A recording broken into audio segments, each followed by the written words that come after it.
Okay, Mike, just give me a couple of beats on this, and then we'll tell you when we start. Take a 3 count. So we put the tape on. So thin. Okay, Mike, whenever you're ready. Okay, now what I'm about to say now is not going to be popular, and it's going to go against all current notions of what's good and what's bad. But you see this? This is, without a doubt, the greatest single mass deception since the election of Ronald Reagan. This is, what you get on a disc like this is so artificial and so fake. You ever go to Disneyland? You go to Disneyland, they have a robot there of Abraham Lincoln. It's sitting there right in front of you, and it's stopped like this. And when they push the button, it goes, 407 years ago. And for a couple of seconds, it looks like a real person. And you're floored. I mean, you say, wow, it's three-dimensional, it's right in front of you. But after about a minute, you realize that it's totally artificial.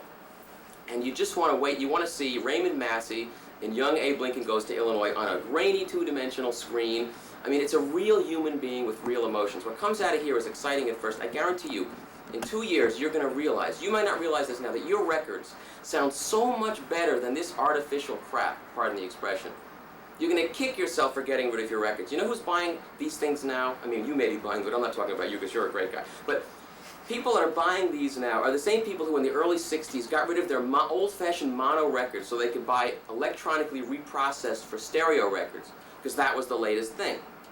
Now they know that the electronically reprocessed records were no good and they should go back to mono. So they're buying digitized mono versions of those original pressings. And they're bright and they're grainy and they're harsh and they're two-dimensional. And the better your stereo, the worse these things sound, I guarantee you. And in about 3 years, they're going to realize that these things are bright and grainy and artificial, and they're going to go back to the original pressings from 20 years ago that they sold to buy the electronically reprocessed ones. But they're going to pay $300 or $400 a piece because the Japanese who gave us these things, oh, the Japanese, they know how good the records are. They don't like this stuff. They like original pressing. And they're coming over, the Japanese, the Europeans, and they're going to these record swap meets, and they're paying $200-300 for the original pressings because they know what I know, and now you know. Whoa. It's very good. It's the kind of stuff I like. It's like a 2-minute warning kind of thing. Yeah. What, you want to look at the cards first, sure. Mike? We got a little intro thing. Okay, we rolling? Let me just get Look at him, he's in command already. He's taking over. I like this guy, you're funny. Down. Okay, whenever you're ready, babe. Good. Just about everybody loves peanut butter, right? But there are just as many kinds of peanut butter as there are people. Yup, there's creamy and crunchy, there's good old Jif or Skippy or Peter Pan, and there's those newfangled all-natural kinds, you know what I mean, dude? Where the oil rises to the top and you gotta stir it with a big knife or put an electric drill in there. Now, personally, I'll tell you what I prefer, but before I do, I want to show you the varieties that we're discussing. You've got the cold, smooth peanut butter, where you do need a buzzsaw to get in there and scoop it out. Some people like that. You know why? Because they're afraid that the oil will separate and become poisonous. It's something called free radicals, but we'll do that on a health segment sometime. It's another issue entirely. But it does, the oils can go bad, and it's like one of the most carcinogenic substances known to man, you know, except for Ed McMahon. But, okay, so that's the cold, smooth. Then we have the warm, smooth, which is very sensuous. And then we have the ready mix, which has got the jelly in there, and it's jelly with seeds sometimes. And then we have, and you can have this cold or warm. I mean, there's another variety we didn't even begin to discuss here.